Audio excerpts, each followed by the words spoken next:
Breakfast Show. And remember, we are live across board on Facebook and on X at GTV Ghana. Also live on Multi TV Decoder Channel 120 and DSTV Channel 278. We'll bring you what the headlines are saying. But before we move into that, let me remind you once again that Ghana works better when you all play our parts. Pay your TV license fee. Do your part today, please, by dialing star 447 star 333 hash. Star 447 star 333 hash. Cancered mixture, a solution for your arthritic pain. Discover cancered mixture, the breakthrough formula designed to support joint comfort and mobility. Cancered mixture is formulated to target everyday arthritic pain, helping you move with less stiffness and more ease. Cancered mixture is clinically crafted ingredients work together to soothe inflamed joints and promote healthy function. Cancered mixture is safe, made from natural ingredients you can trust, backed by science and proven in real life. Reset your body with cancered mixture. Choose cancered mixture for a smoother, more active day because your joints deserve premium care. Don't let your arthritic pain scare you. Cancered mixture is the solution. Produced by Trusting Jehovah Clinic, Takwa, available in pharmacy. For bulk purchase, contact Takwa on 0244 871 862. Kasoa on 0245 012201. And Okanshi Drag Lane here in the Crown 0244 683 583. Cancered mixture, a world devoid of sickness. Now let's look at what their papers are saying for this morning. We will start off with the Ghanaian Times. The big one says, no Xmas for police. Deputy Interior Minister. That's Ebenezer Talabi over there.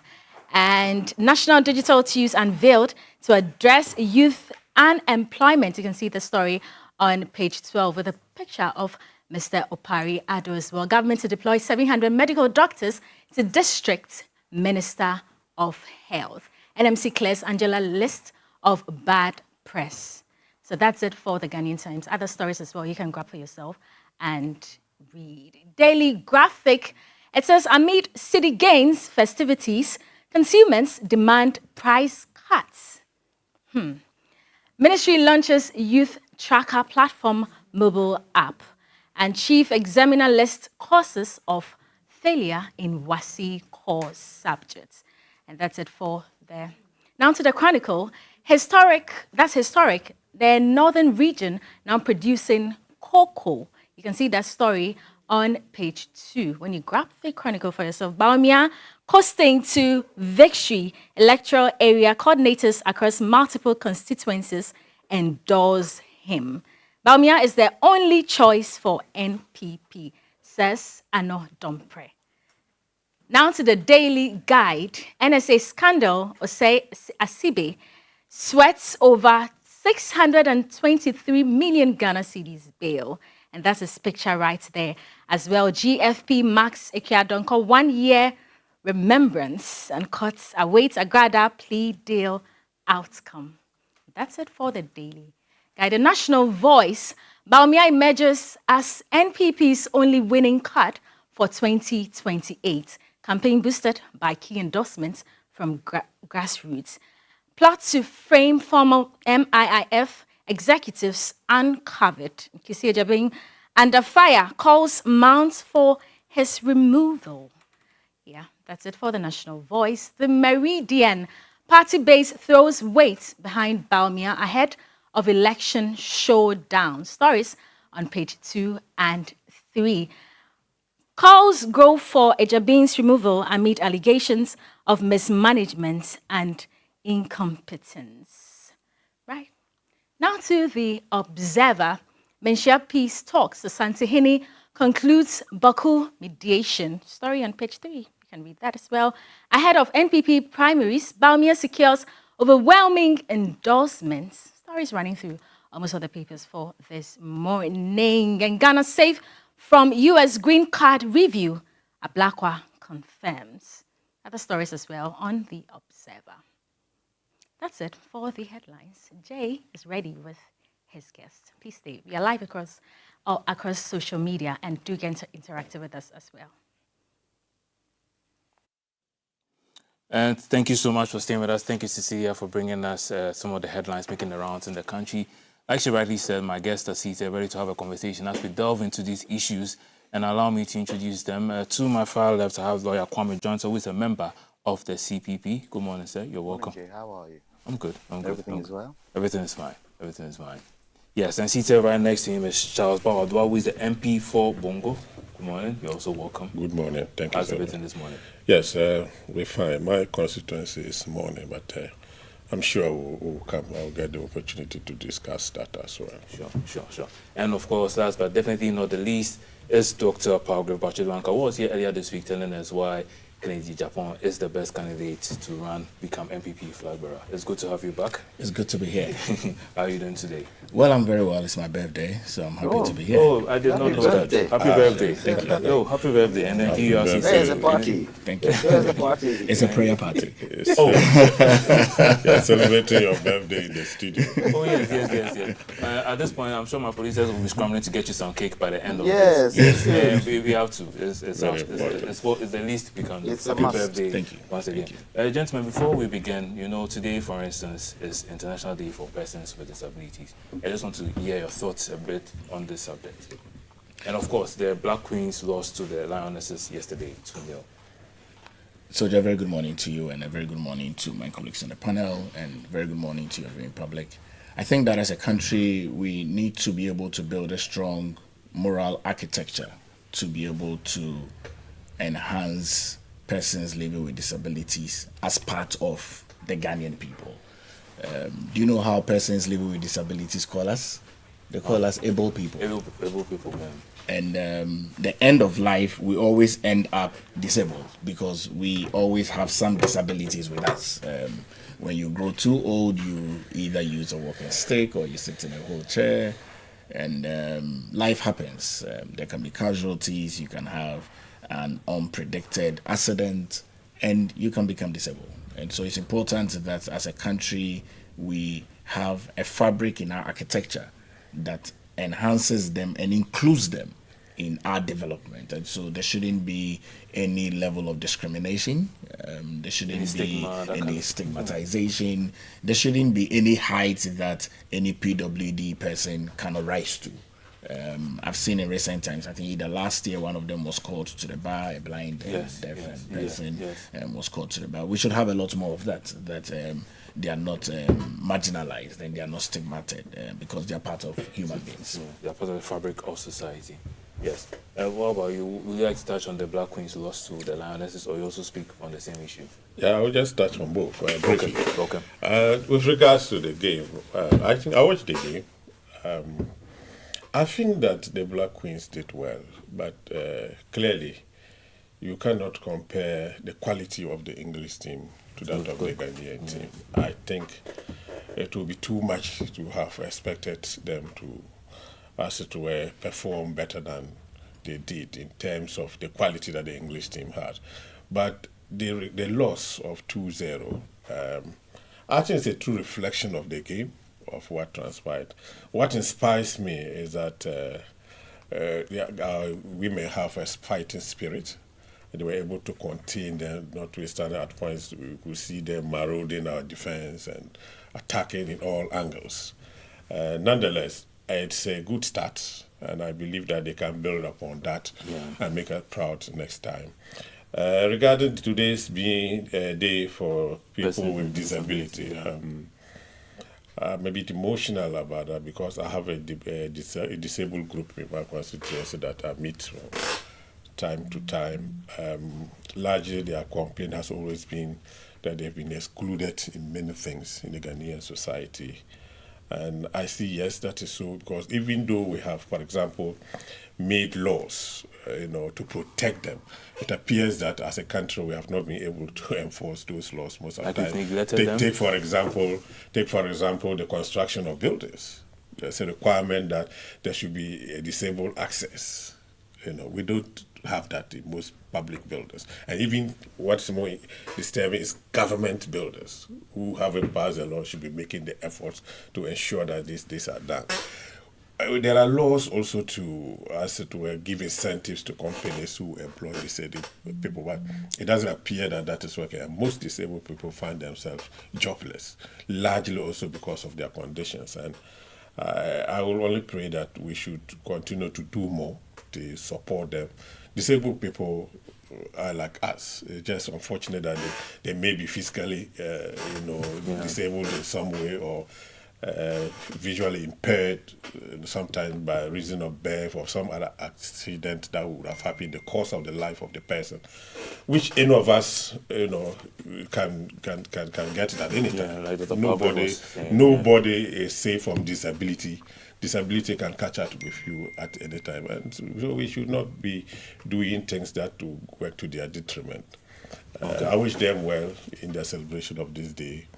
I will pray that as a country we will do more to support them in their lives. Sure, thank you. Kwame Dwanta. Good morning to our viewers. And Palgrave, once again, happy birthday. Thank you, Senior. You don't look your age. Thank you. Let me touch on the football. First, it wasn't a massacre. That is true. And Compared to what happened to if you China. realize, the second goal was a penalty. Yeah, So if you're nothing at all, if that penalty didn't come, it would have been 1-0. yeah. That shows you that the ladies are resilient. I wasn't perturbed at all in the way they played. I think it's a friendly, building capacity, and if it were a competition, I think they would have played their hearts out. So I give them kudos. England isn't An easy any team. wishy-washy team that you play and you scored 2-0 and you should feel disappointed. Strategy, isn't it? The strategy and all that, that's why we play friendlies.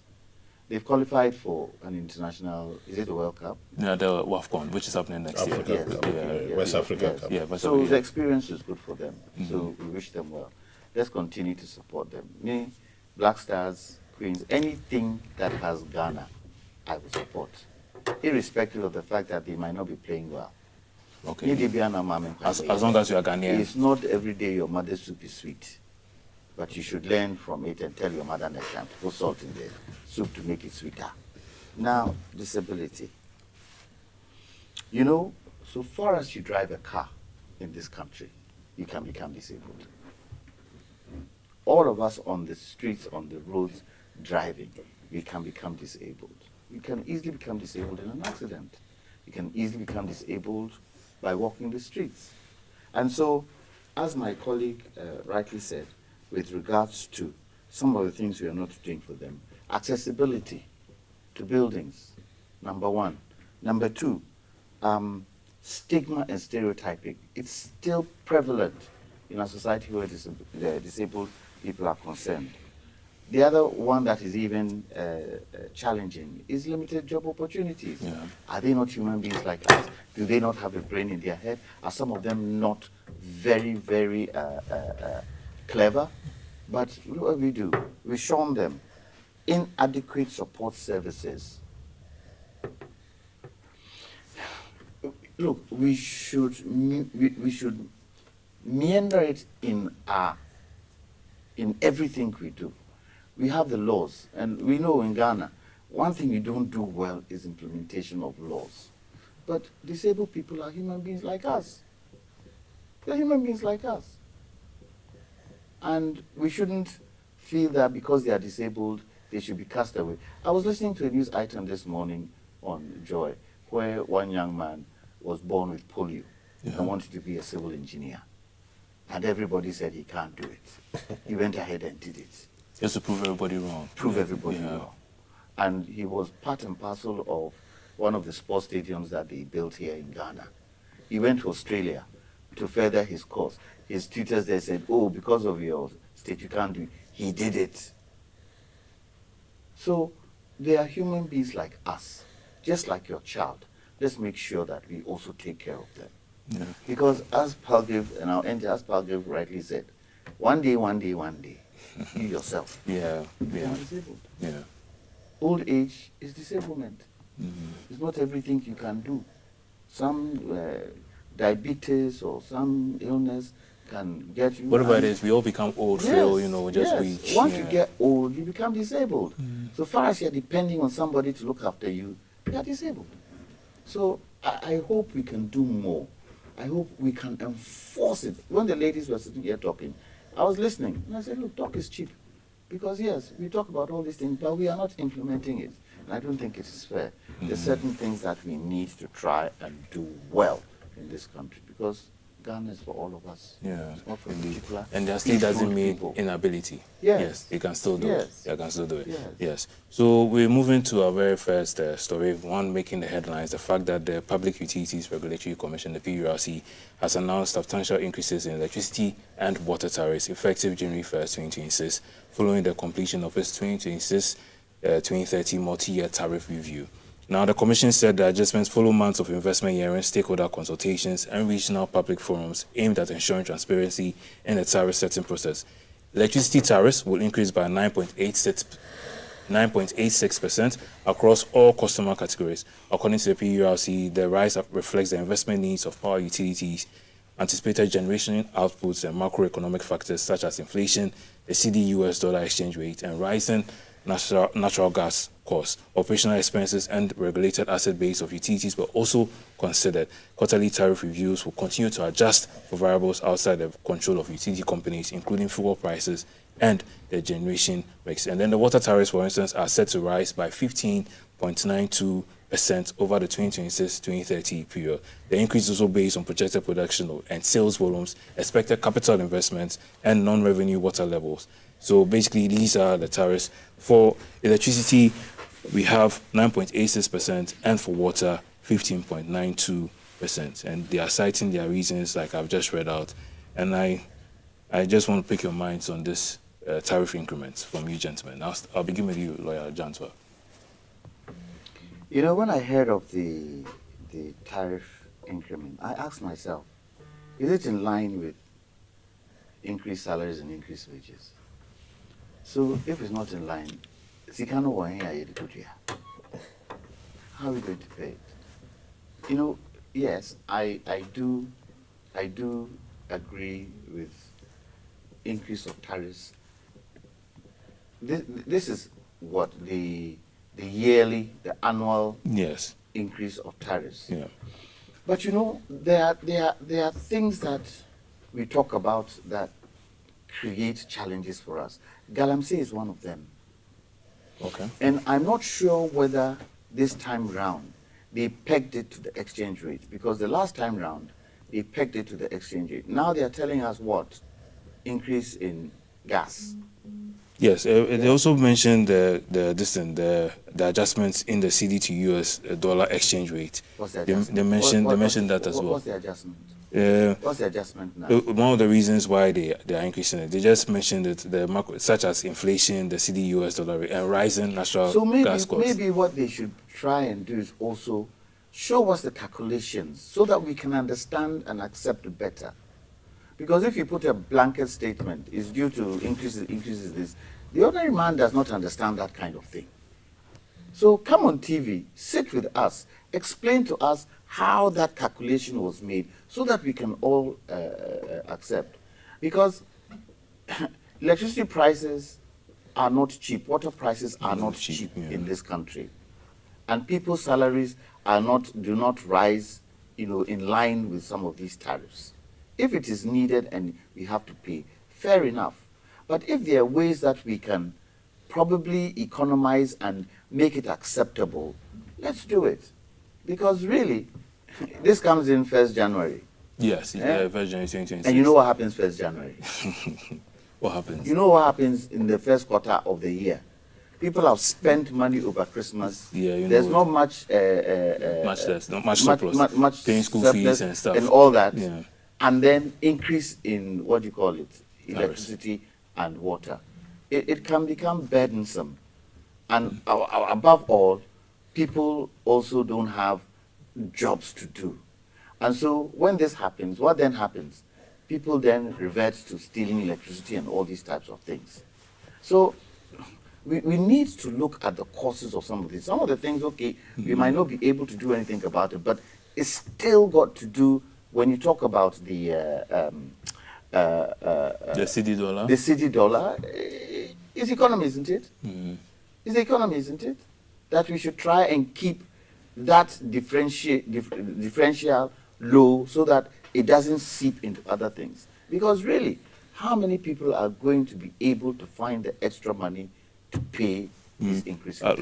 So there's several factors influence the tariff adjustments, including for electricity, the projected generation mix includes 78.79% thermal, 20.90% hydro, and 0.31% renewables, with the weighted average cost of gas expected to rise between $7 MMBTU.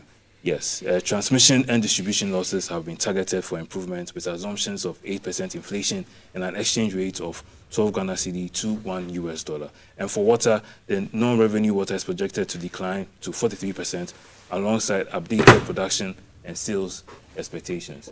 When did renewables, solar, become quite a thing in Ghana? How many years now? Would I be right in saying about 10 years? But it's been happening for a while. I'm not Yes. able to determine Yes. the Okay, exact... let's even say 5 years. Don't you think if we had a policy where it is decided that all residential properties to use the solar. should have solar, every building that you build is mandatory to have a solar panel on it, and then government goes ahead to make sure that the solar panels that we are importing, we start manufacturing it here so that it's affordable. But as you're going to build, you include it because it's mandatory in your building, your bill of quantities. If we had started even 5 years ago, within the next 10 years, quite a lot of buildings will have solar. And you know what will then happen? The conventional power that we are using here, that the tariffs and what you call it are based on, is now taken into industry. So I control my own residential electricity. I don't depend on the national grid, yeah. And then the net metering bit, where I produce more electricity, there has to be a way where net metering can now come in and we put it on the grid and use it. Because if conventional power, the likes of what they are saying there, can be now put into industry, where we have a lot of added value industries going on, will we have too much of a problem for the ordinary man? Because you see, the thing is that if we are able, and it goes back to the economy, if we are able to do what? To add value to the products that we have. And I always say, gold, oil, cocoa, added value. Can look at this country. All the others are added value. So let me give oil, for example. We drill oil, don't we? Yes, we do. If we had a refinery that was jeje, everything was there. Yeah. We take a certain percentage of that oil, take it to our refinery. What do? We add value to it. And in adding value to it, we are producing refined products for ourselves, and we can export. At this particular moment, we are importing refined petroleum products, diesel and petrol. Is that not capital flight out there? And because we're producing our own, does it not keep the money in here? You say, yeah. And does it not help all of us? So you see, it boils down back to the economy. If we do not add value, cocoa, for instance, it makes more money if you turn cocoa into liquid, the couverture that is used for chocolate. You make more money that way instead of exporting the beans. And gradually, you see, we will stop exporting these because we are adding value. And we need electricity to do all that. And the conventional electricity can go there, and residential gradually comes low because everybody is using solar. Let me come to Honorable Even Charles. if it's not electricity, for hot water alone. Yeah. So are we planning? And that is where the challenge is. Are we planning? If we don't plan well, such tariffs will continue to rise. And I'd like to come to you on this. What's your take on this tariff increment? Well, I learned about this last night. For me, it's a mixed feeling. A mixed feeling because I'm a member of the Parliamentary Select Committee on Water and Sanitation. Okay. We had the opportunity to meet the PURC on this proposed increment. At that meeting, it was very tough. We expressed our views, and largely we were to the effect that we thought that the proposed increments were too high. And you know what? Water, for example, was proposing an increment of up to 200%. 200%. Yes. Before we came to the 15.92. Exactly. Exactly. Oh, wow. Yes. Electricity was above 50%. We said no. We thought that these proposals were just too high because they did not meet the Ghanaian people's ability to pay, and especially given that organized labor and government had only negotiated a salary increment of around 9%. We thought the figures were just too high. They explained to the effect that, look, they needed to do this to be able to run. That, for example, they needed to replace, for water, they needed to replace a lot of their pipes. And that the reason why many communities in Accra and some other cities do not have water was because there were no viable pipes running there. A lot of the pipes had become old and archaic, and that 50% of the water that they produce was going waste because of leakages. So they needed all these structural changes to be The done. leakages not only from the pipeline, but perhaps some illegal connections. That's also Yeah, true. We yeah. made all these points. Yeah. And so they needed to do all this to be able to keep the system running and provide the water that we need. Electricity also talked about extending electricity to the rural communities, which was a prime objective if you look at this year's budget. And they needed those increments also to make sure that was done, and also to ensure that they were able to deal with the numerous areas that do not have transformers and lines running there. All in all, we were of the view that, look, the figures that were mentioned as proposals for adjustment were just too high. And we thought that they could, first of all, manage their system set as to reduce the cost of operation, and in particular, deal with illegal connections. If you produce electricity and a substantial chunk in percentage terms is lost because of illegal connections, you cannot now come back to the Ghanaian people to pay more because some people are enjoying light free. You need to arrest them all. Exactly. Or that a large chunk of the water that you produce goes waste. And so you are asking the Ghanaian people to pay more. We made our point very clear to the PURC. But I can understand that, look, if we have to come to a standstill where we cannot get the water or cannot get the electricity, I think that will be more harmful and pernicious to the Ghanaian people than having to make some increment. So I can understand the increment, even though I think that it could still have been brought further down. This must be gradual. It shouldn't come one day At a time, that's one thing. so high. But you should also know that under the agreement that the country signed with the IMF, the extended credit facility, there's a requirement that quarterly you review electricity and water utility bills are reviewed. That is a requirement. And unless you satisfy that requirement, you may not qualify to enjoy the facility as has been executed. So part of the adjustment was to meet this particular agreement that was signed by the outgoing government, for which the current government is bound to comply. So, and I say it's a mixed feeling because, yes, there is the need for some adjustment, but I think that the adjustment could have been lower. And they call this a major adjustment because they do this every other year. every Quarter? in fact, 3 years. the last time this major adjustment took place was in 2022. Yes, that So, was so there's the 27 quarterly adjustment, Yes. and then of course there's the major adjustment which is done every 4 years. But I think that, look, at the end of it, whether you call it quarterly, major, whatever name you ascribe to It's it, still an increase. there is an effect in the pockets of the Ghanaian people, Yeah. and we should watch out when we are doing this thing. I think that one other thing that is affecting the production of water, making it difficult for a lot of areas to get water is the Galamsey, for which we Like a lawyer, right? exactly that is the point. If you go to Kunyaku, the Kunyaku water treatment plant is full of mud. There is no water for the machine to even take and process.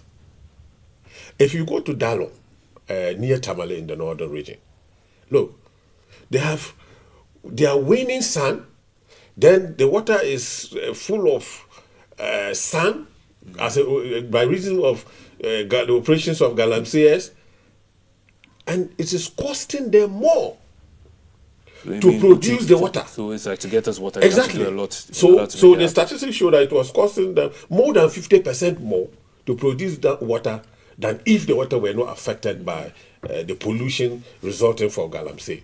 So we are our own enemies. We are the people who put all these things on ourselves and make life difficult for ourselves. And this Galamsey thing, I think that we should fight it much more effectively to ensure that it does not continue But to 9 cause months is more already harm. it's already on the the crackdown. It's not enough. Yes, they are doing well, and I think that they can continue to do more. Okay. Nobody says that mining gold is not a good thing. Gold mining has done a lot for this economy. Gold mining has done a lot for many villages. If you go to my village, a lot of the young men who have gone into gold mining are able to make ends meet, have built properties by gold mining. But there are legal ways of doing them such that they do not affect the environment, they do not affect our lives. Now, if we come to a situation where we cannot even get water to treat, where do we get water? We know water is life. So, water. by and large, I think that the increment moving forward, there should be much more, they should deal with the increment in a manner that it does not produce hardship to the Ghanaian. Like Reddy said, especially when for the public sector, for instance, Yes. the increment is only 9%. It's only Before, 9%. before Padre comes in, let me ask Honorable the question. So they came and they said, we need to replace our pipes. We need to The leakages and all. I said, who went to inspect what pipes they produced? Did they show physical evidence of what they, because in 2022, they gave the same excuse. They gave the same excuse. So I expect that when they come, they can tell us what pipes they've been able to maintain, what pipes are rotten, where the problems are. Show us. But if you come and just tell us, you want us to take to be it very as fair gospel. with you, they gave those statistics. Yeah. They gave us their performance of the budget they have done over the And where these period. pipes were, then, the you know. areas. So we advise you. Remember that it is the PURC which agrees or disagrees with the percentage that they want to increase. It is not Parliament or the Parliamentary Select Committee. So what we were only brought in to advise, which we made our points very clear to the effect that we thought that the increments as proposed were just too high and that they should be brought drastically down. Okay. Let me So bring- I don't know what went into the discussions, at the PURC that resulted into this percentage. No, of no, they increment. mentioned most of it in there, including the CD dollar, Exactly. and all that, the inflation and all the whatnot. Exactly. And then Dr. Palgrave, listening to Honorable Charles, there was a point where he mentioned that the last time they did this was in 2022, and this year, so from next year, they plan electricity is 9.86% and water tariff is 15.92%. But back in 2022, it was electricity 27.15 and water 21.55. So some may say maybe it has reduced, and I want to get your take on all this. Jay, truth is very liberating, and it doesn't look like this government wants to sacrifice for the Ghanaian people. Why should Ghanaians pay for maintenance? We must pay for good service. That's what we must pay for. We must pay for good service of our light, good service of water. Why should we pay for the maintenance?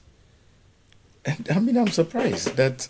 It was one of the many reasons. It No, I wasn't the mean, only one. no. I mean, I'm really No, surprised. but you see, good service, Please hold on. good service comes with Please hold on. maintenance. Please hold on. Yeah, please continue. I'm glad you stopped him. It's your birthday. We don't want people to interrupt you too much. I don't think it's because of my birthday. It's because of the platform. We need to sacrifice for people, for this country. I don't think that this government is willing to sacrifice. The harsh reality is that they are putting the hardships on Ghanaians.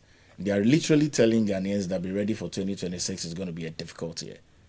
They are telling Ghanaians that be ready for 2026, your funds are not going to be able to take care of you. If you look at the margins of increase of salary and you look at the margins of tariffs, these are basic needs of people: lights, water, shelter, food. And so if people cannot make ends meet, the entire value chain is that people are going to be corrupt. It's called GIGO, garbage in, garbage out. What you put in is what you get out. So I would have wished that the government had taken a chunk of this increase on their government budget and taken care of it. That's what a people-centered government does. But from what it looks, it doesn't look like the government of John Dramani Mahama is wanting to feel the plight of the Ghanaian people. We've spoken over and over again about this illegal mining, this Galamsey. We've spoken, it's almost getting out of hand. We've spoken over it over and over again. It's out of hand. Yeah, we are still bring it closer to me. Okay. We've spoken about it over and over again. We are not too sure if the water that we even drink is good enough for our health, because it has to be purified over and over and over again to get a clean percentage for human consumption. And I've stated, look, let's be real, we are not cattle in this country, we are human beings. And so when leadership is making decisions, they must think about human beings. Why are people still doing illegal mining? Why can't we crack down these financiers and deal with them? Don't we know the number of excavators that come in? Don't we know the people that are selling gold? If you have a clear percentage of registered small-scale miners, and you are aware of the level of gold that you must have for Gold Board to be able to purchase, and you realize that you're having more, where are you getting the rest from?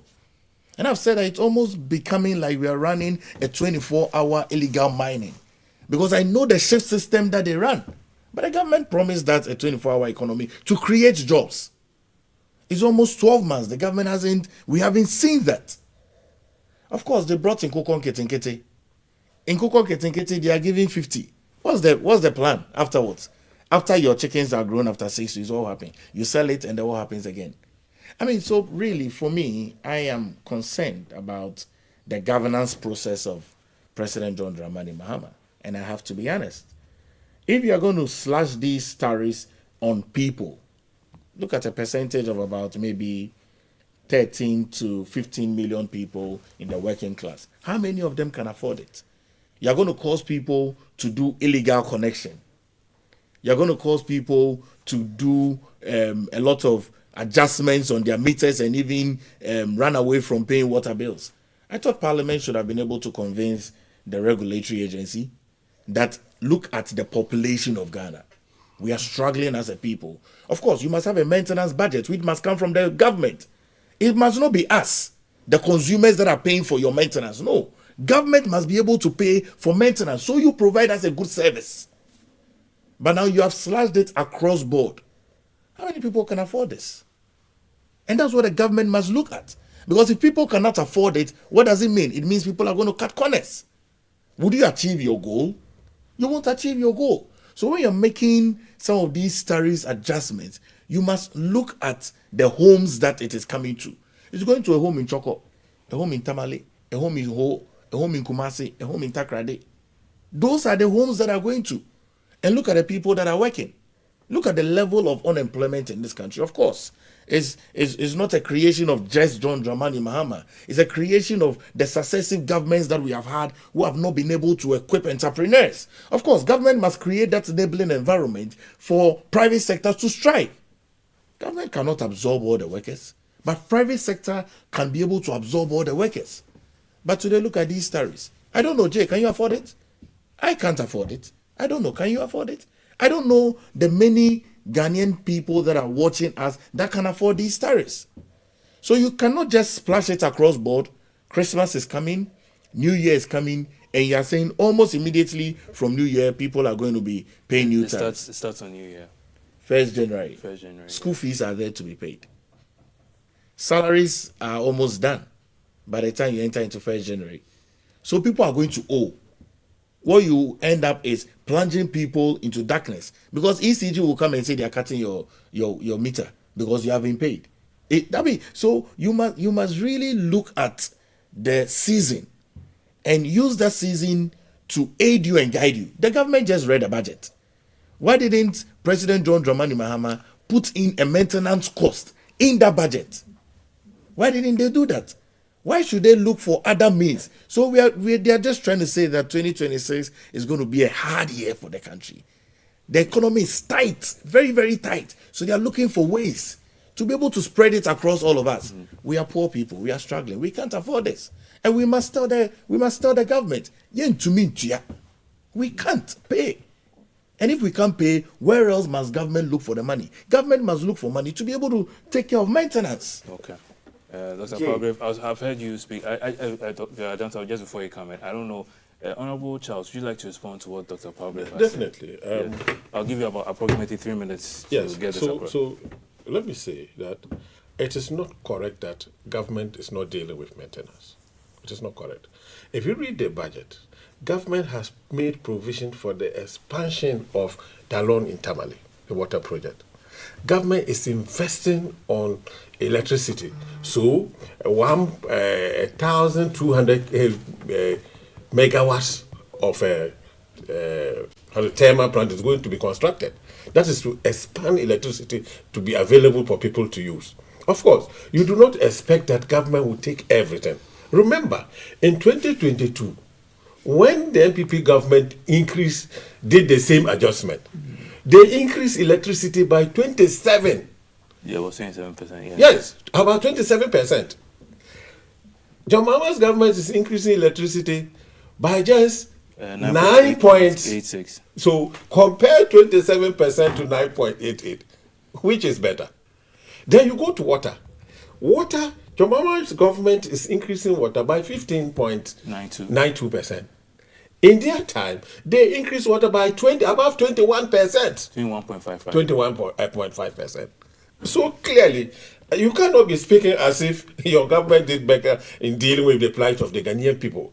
Don't forget, I'm saying that the utility providers came with proposals of up to 200 and above 50% for water and electricity respectively. Okay. If the government had not taken the plight of the Ghanaian people, they simply would have agreed to that as being what they actually need to be able to maintain. But government decided to absorb all that, leaving 9.8 and 15.5. And you say the government is not sensitive to the plight of Ghanaians? Thank you for that. Lawyer Johnson, you wanted to make a point. I just wanted to ask Palgrave, his government was in power not long ago. Did they budget for maintenance? Did they budget for maintenance? Yeah. And when we come to Galamsey, look, Galamsey can only be handled effectively if it is done collectively by all of us. Not government to government, collectively. We all sit round the table and say, this is wrong, this is how we are going, let's all go this way. So that when governments change, we've already decided how we are handling it. Let's handle it. This chop and change bit where a government comes and another government, it doesn't work, and it hasn't worked. I said on this platform last week, what is the army doing in the barracks? What are they doing in the barracks? Have they gone to war? When was the last time our army went to war? This is internal war. The commander-in-chief should get all the army people and their thing right into the Galamsey areas. If we're going to stop this canker, the only way we'll stop it is to do it collectively. Okay. The only way to stop it is to pinpoint the financiers. The only way to stop it is to pinpoint the politicians who are in this particular game. If you're not ready to do that, let's forget. Water will be like this. Let's forget. And it's been like this for a while now. And so... have we been able to do anything? Would you say, you're a young man, would you say since we started Galamsey, you've seen incredible change? Have you seen any incredible change? Isn't the water like this? 2 years ago, when Day was here, he brought this water. It is still that color. When I came, I thought one was Asana and one was orange juice. It is water. We've got to stop this kind of thing. Look, if we are not careful, this country will grind to a halt. this country would grind to a halt. What did we hear yesterday? I'm not sure whether we'll discuss it. Doctors are refusing to go to certain parts of the country. Didn't we hear that? Why? Especially the north. Why? Because we haven't planned effectively. I asked the question, what is the vision of Ghana? What is Ghana's vision? If it is not manifestos, are we not supposed to have a vision? Okay, if we don't have a vision, the north in particular, should we not have a development plan for the north alone? Yeah, it's one of the topics, but just before we get there, because of the Galamsey We are talking too much. We are talking too much. The talk is too much. There's no action. It's like I want to talk about the wager treatment plants where parts of Accra will face water Haven't disruptions. treatment plants closed? Yes, Look, so the only management. Three of freshwater that has been closed. The only freshwater body we have now is Volta Lake. The only freshwater body we have today is the Volta Lake. And if we start doing Galamsey around the Volta Lake, then case closed, country shut down. Because I don't understand it. I really don't understand why we are not taking this Galamsey seriously. Yeah, and speaking of that, the management of the Ghana Water Limited, Accra West Region, has announced a temporary shutdown of water production at the Wager treatment plant to allow for urgent repair works on a major 40 pipeline. And the statement they released yesterday, the company explained that one of the key pipelines transporting treated water from the plant to western part of Accra has developed severe perforations. Officials warned that the line could completely give way if immediate repair work is not carried out, necessitating the scheduled shutdown. So parts of the places to be affected include parts of Achimota, the North Industrial Area, and adjoining communities, Dansuma, Maprobi, parts of Wager, Kwashima, Nablekuma. You know, so in terms of this, with regard to this, you have a car, don't you? You have a car, don't you? I have one that I use. Okay, you have one that you use. Hargrave has a car. MP has a car. I have a car. Do we not maintain our cars every quarter? Do we not? So let's ask the question. Water, are they maintaining their pipes periodically? And wouldn't it be a good thing for them to use the media, the newspapers, to print, to show us all these areas where we have challenges with our pipes, and bring the people along so that when they come and sit, when they go to his committee to talk about what you call it, at least the people are aware? Isn't that how we should do it? But then every 3 years you come and tell us, oh, is this, every quarter is this, without showing us evidence. I'm not saying they are lying, but at least if you work with the people, we also get to understand the problem. The people can now put pressure on government to do the right thing. Because so far as I'm concerned, this happens every time. But it needs to be done, isn't that right? And you're saying the pipes in the ground, we can't change them periodically. We don't know where those which are rusted are. Yeah. So, yes. I think that it's very important that they regularly maintain their systems and replace the pipes. So if they have closed down for purposes of maintenance, I think it's good, except that I believe that they should have had options. For example, ensuring that there are alternative areas, even if they are smaller plants, such that if you have to do a major close down like that, then you have those alternatives that can take over, and that should be over a long period of time, because you know that you cannot use the facility without maintenance, just like Mr. Jantua said. If you have a vehicle, you maintain it. I'm not sure that if you are carrying out major maintenance on your vehicle, you can still use it. But you will make alternatives for your movement. And so I believe that they should ensure that this close down is not prolonged. Yeah, it's a 12-hour repair window. Exactly. Yeah. So regularly, as and when the 12 hours off, they should make sure that the affected areas, and this should be regular, such that they do not have to, in the future, have a major close down like that. When I moved to Kaswa, I live in Kaswa, for example. When I first moved there about 10 years ago, there was water flowing in the area. There was? There was water flowing in there. I had water in my house. Then, for the past 6 years, the water stopped flowing up to now. I posed this question to the company, and they told me that, look, It is simple because they need to first of all change the existing pipes. That is the maintenance, and even expand, because many more houses has come about, and they did not have the resources to expand to meet the growing To population. meet the needs of everyone. Exactly, Now. Okay. and that it will take a major expenditure to be able to have this done. Why have they waited so long? So you see their problem. So their problem is financial and then managerial. While as the population was expanding, you should be catching up. You never did, and now you need that much. So I think that the management of the company too, they need to sit up, and that's where these political appointments to essential companies that deal with essential services like water, electricity ought to be looked at. We will need technical people who will ensure that these companies work to provide and serve the Ghanaian people, not politicians. Okay. Dr. Palgrave? You know, we don't seem to have a clear path for this country. I mean, You don't think so? No, I don't. I really don't think so. I get very troubled with how our governance is going. Do you realize that every single state official who is heading a state institution is being petitioned? Don't you realize how troubling that is for our democracy? Oh wait, with regards to that, pertaining to the wages shutdown. No, yeah, I'm building a point. Let me build okay. a point Okay. because I'm trying to bring your mind and attention You're trying to to create a it. link. Okay, go ahead. The MP mentioned that it is important that we allow technocrats, Yeah. okay, to be able to man a lot of these essential services, okay. So the appointment of politicians and politically affiliated people for such places, is troubling, okay. So I'm building a point, Okay. right? That water is life, electricity is needed, and so it is important that as we continue to build the country, we govern well. Why should they shut down a water plant and cause the many thousands of people to be disenfranchised? Yeah, Dansumama probably. Where should they go and get water? They should buy polytank water. The polytank water, I'm not trying to spoil anybody's business. The last time I bought some, I had typhoid.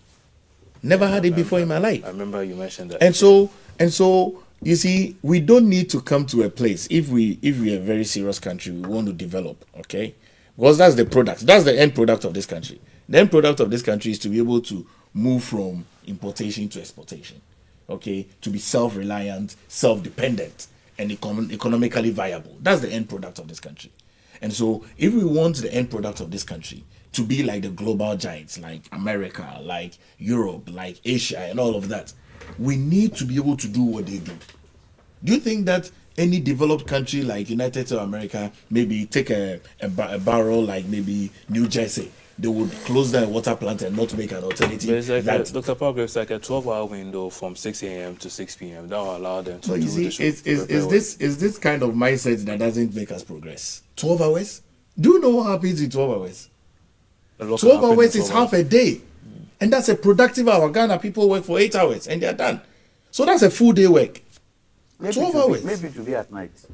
No. But people don't sleep for 12 hours. You see, that's also the other thing. People don't also sleep for 12 hours. Majority of people are asleep at night. So I think that, you see, we need a proper culture in this country.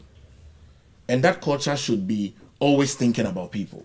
If we do this, how many people does it affect? So can we do it in tranches? Can we redistribute? They didn't even tell us if another water plant will be serving them. They've left the people in a bias that decide what we want to do. But in any proper system, they will tell us that whilst we do this, and MP, you know that, whilst we do this, you will be served water by this water plant. We've made arrangements for this water plant to be able to serve you water. He touched on it earlier. The Exactly. fact that they can and make you see- arrangements for and you water see- to get to people. No, That he is said they why- can make. Please hold on. No, you see, he said they can make, but this communique that is coming from Ghana Water should be able to tell us holistically. That is where. Yes, where you water should be come able. from. You should be Okay. able to tell us, because you see, all we are saying, Jay, is that we need to do things properly in this country. I mean, we are politicians. We are also Ghanaians. That's what I always say. Ghana is bigger than any politician. You serve your term, you live in Ghana, and so we must do things well, because whatever happens in this country is our decisions that we will live with. So let's make the right decisions. There are people living in these communities and these environments. Have they made enough plans Yeah. And for water? Have they made enough budget for water? So if you are making some of these maintenance, 12-hour maintenance and all of those, you must be able to make some alternative arrangements for the people that live in the community. Yeah, and I'm sure now that they've released a statement, some people there will take steps and all that. But we can delve more on this issue. But I'd like Let me us just to react to that a little Honorable bit. Charles, Just 1 minute. I'm not sure it will be enough for us. I'm so sorry. I need to move on because Lawyer Janto had touched on something the health minister was speaking about, where he issued ultimatum to medical professionals to honor district postings.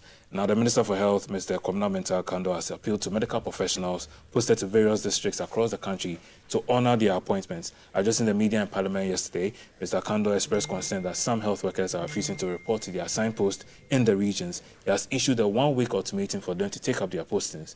The minister also reaffirmed the government's commitment to facilitating the stay of medical professionals in the regions, ensuring they receive the necessary support and accommodations to carry out their duties effectively. Yes, I would like to begin with you on this, Dr. Palgrave. I'm wondering why the Minister for Health is issuing an ultimatum. Why should he be issuing an ultimatum to people? Because they said they won't go to their postings. No, you see, it comes back to culture. Okay? Because we must not, if we do things right, issue mandates for people to go and serve people. The purpose of your training as a medical doctor or as a practitioner or wherever you find yourself is to serve people. That's why you are trained. There are bursaries that are given for you to finish your 7-year study. In fact, there are even more bursaries that are given for you to do your specialization at College of Physician and Surgeon. Ghanaians are not just in Accra. Ghanaians are not just in Kumasi. Ghanaians are not just in Takoradi or Cape Coast. Ghanaians are dotted everywhere. The 35 million people Ghanaians deserve good health care. The minister must not be issuing this. It bewills on the mandates of the people who have been trained that out of due diligence and commitment to my work, I would go. However, it also bewills on government to be able to give certain incentives, because you are aware that if people are going to Upper East, Upper West, Northern region, Northeast, and Savannah region, it's almost like they always say you are being sent to Congo. Siberia. Okay? Because the minister made provision in the statement. He said ensuring they receive the necessary support and accommodations to carry out their duties effectively. If you see, I don't like these kind of things. Look, if these ministers do their work well, okay, these conversations should not come into the public domain. Okay. You are aware that people are graduating. People need service. Do you know how deprived the 5 northern regions are? Do you know that our chief's compound sometimes in those areas, and he's an MP in the northern, you're an MP in the northern part, right? Is that correct? That's correct. Good. Bongo district. Yes. You are aware. All those, sometimes they lack professional medical doctors and they don't even have the people. So it's people that are either on retirement, people that have done medical practice and they're on retirement, they come and help in those communities. So this ultimatum that the minister is giving is almost like blowing fuse air. Look, we must be able to put a structure in place so that it becomes an incentive, it becomes exciting for people to know that I'm going to serve Ghanaians. Okay. Wherever you are posted in this country, Jay, you must not be coerced. That's the truth. You must not be coerced. You do it out of patriotism, like the love for the country. Beyond doing it out of patriotism, there must be that infrastructure that can host these people, so that they don't feel that they are missing things that because maybe they feel that the 5 northern regions is not fully urbanized or fully developed. So, Dr. Palgrave, I want to bring in Honorable Charles on this and let him respond. Let me say that I support the minister's position. Okay. I think that, look, there's this tendency for some Ghanaian professionals, and especially doctors, to refuse postings in the 5 northern regions of Ghana, as if that was not part of Ghana. That is part of Ghana. And insofar as you have been trained using the public purse, and you have even signed a bond to serve the health service, Ghana Health Service, and you are posted to any part of Ghana, you are incumbent to go. You cannot say no. You see, and some of these things are stereotypes. There are various parts of northern Ghana which are lovely places to work in. But perhaps they have not been there, and You have they the have wrong heard perception. that, a very wrong perception that if you go to northern Ghana, it is hell and all that. It is not Like the true. Severia lawyer Janto was mentioning. Yes, it is not true. Northern Ghana is a very lovely place. It is true that a lot of the areas are deprived. But that's why government must now make up the point to ensure that they are not left out in the provision of facilities to this country. I mean, if you situate all the best facilities in southern Ghana, and you want people to go, when they are going, they are thinking about, will I be able to enjoy these other facilities? So moving forward, let us be sure that the facilities are equally provided throughout the country. There's nothing wrong with working in Northern. Northern Ghana is a perfect place. And so if workers, especially doctors, are refusing to take a posting, what else can the minister do? You are either taking up your appointment or you forfeit it. And there is this practice of people in the services finding ways of bringing back these same doctors who have refused posting to maneuver their way back to work in the service in southern Ghana. The very service that they refuse to work for in the northern part of Ghana. Okay. And this is what the minister is saying. The minister said, look, for him, and I like the position, he's a very strong man. He says that, look, you either take up your appointment or forget it. You have no way of getting back to the service if you refuse to take it. I think he must be very strong on that, whilst making sure that the requisite facilities that will make them comfortable are also provided, as he has indicated in his statement that he issued to the press yesterday. An ultimatum to them. They should go to their postings. Lawyer Janto, earlier you were remarking on this very same subject. So for now, I give you the floor. What are the requisite facilities to make doctors who be posted to the north comfortable? You cannot be specific. You see why I say we need a national development plan for the north. And it's all got to do with comfortability. So I ask the question, why is it that when foreign doctors come, they are prepared to go to the north and care for people in the north, and Ghanaians aren't prepared to do it? Why? And what is the underlying factor? And that is what I thought the Minister of Health would even start discussing with us. What is the reason why the doctors are refusing to go for postings? What's the underlying factor? So if you try and force them to do it and they don't do it, what can you do to them? Remember, we need doctors in this country. The only profession I know where they don't say, oh, I'm going abroad to seek greener pastures, are lawyers. That's the only profession I know in Ghana. You know, until you said it, I didn't thought about it. But it's true. That's the only profession I hear in Ghana. They don't say they are going to Abuja to find green pastures. It says something. But doctors would go and countries would take them in. And the opportunity cost is us. We suffer because we have trained them. There is a fundamental problem that we need to look at. Okay. And what is that fundamental problem? Comfortability. Look, anytime I drive to the north, I weep. I weep. When I see the state of how people live in the north, I weep. And I ask myself, Kwame, can you live in that state like your brothers and sisters are living in that state in the north? And I ask myself the question, so why aren't we doing anything about it? Why? There's more that People needs to be still live in mud houses in the north today. Why? Why? There's so much land lying fallow and we're doing nothing with it. Why? And when we talk about electricity extension, it's always the north. Why? Why are we prepared to develop the south and not the north? And if that is the case, what do we do to do that? We need to put a plan together. Because you see... A national development plan, like you mentioned earlier. Even if we say... I've always said we need a national development plan. But Fabrice Party and Co, they will say we don't need it. Okay. Even if we are not going to have a national development plan for the country, we need a national development plan for the north. You know why?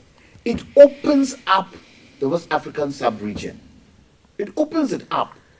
Look, the Palugu Dam has been flooding coming into Ghana Yes, that's every year. What have we done to it? In the north, it isn't air which is, important. Yes, air is important. That one God gave us freely. But one of the major things in the north that is very important is water. And It's water. a lot of questions need to be asked, and you're asking all those questions. And I'm one asking more we all need those questions, and it's a question of leadership. Okay. Somebody should take the bull by the horns and say, this has to stop. Yes. This has to stop. Because our brothers and sisters in the north, look, it's only the north I've been to, and I see motorcycles stop at traffic lights. Yeah. It's only the north.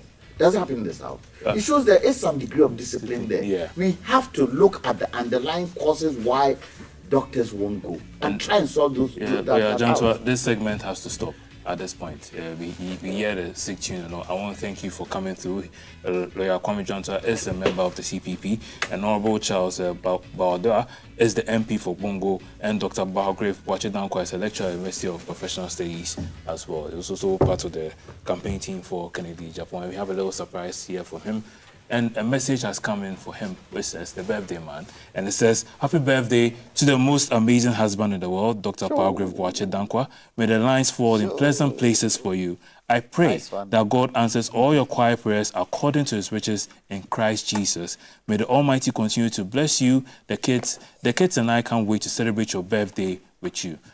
I love you. That's a beautiful wife. And it's coming from your wife, Sarah, That's a who is beautiful wishing wife. you happy birthday in this beautiful message. And I love you too. say it to the camera. I love you too. Not you. Say it well. Darling, I love you. And someone also sends a regards to you, Lawyer Johnson. Yeah, she says she loves your submissions. And so this is the time our last, but I wish you a pleasant day, and we'll join you and your wife and the kids for the birthday celebration. But my next guest is in the studio, and HR Colossus, former HR director for BBC News. And they don't just gather news for the UK, but it's all around the world. How does she handle all that responsibility? We'll find out right after this.